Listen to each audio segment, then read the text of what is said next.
एक शेतमजूर असतो, त्याला एकच मुलगा असतो. तो काही काम करत नाही. उलटं वडिलांकडनं पैसे खर्चायला मागतो आणि वडील त्याला देतात पण. एक दिवशी त्याच्या वडिलांना खूप राग येतो आणि त्याचे वडील त्याला बोलतात की तू आजपासून काहीतरी काम कर आणि संध्याकाळी दिवस मला कमवून आण. तो मुलगा दुसऱ्या दिवशी सकाळी उठतो आणि जातो आणि एका झाडाखाली झोपतो. संध्याकाळी त्याची आई भाजी घ्यायला जात असताना त्याला दिसते आणि तो हा सर्व प्रकार त्याच्या आईला सांगतो. त्याची आई तिच्याजवळ असलेले भाजीचे पैसे त्याला देते आणि तो वडिलांकडे येतो आणि ते पैसे देतो. वडील त्याला बोलतात आपल्या मागच्या दारीची विहीर आहे ना, ते विहिरीत टाक. तो तसंच करतो आणि मग दुसऱ्या दिवशी त्याचे वडील ना त्याच्या आईला ना गावी पोचून देतात.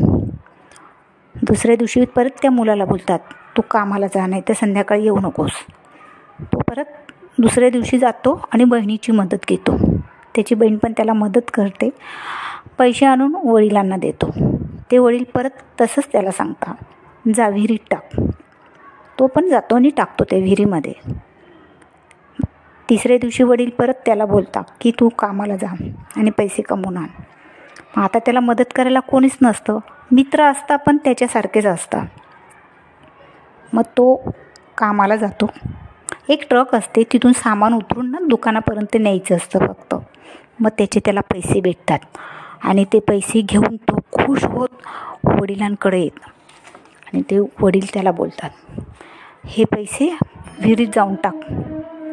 त्याला खूप राग येतो. तो बोलतो माझी मेहनतची कमाई आहे आणि तुम्ही बोलता विहिरीत टाक. मग त्याचे वडील त्याला बोलतात माझी पण इतके दिवस मेहनतचीच कमाई होती, जी मी तुला देत होतो आणि तू मित्रांमध्ये उधळत होता.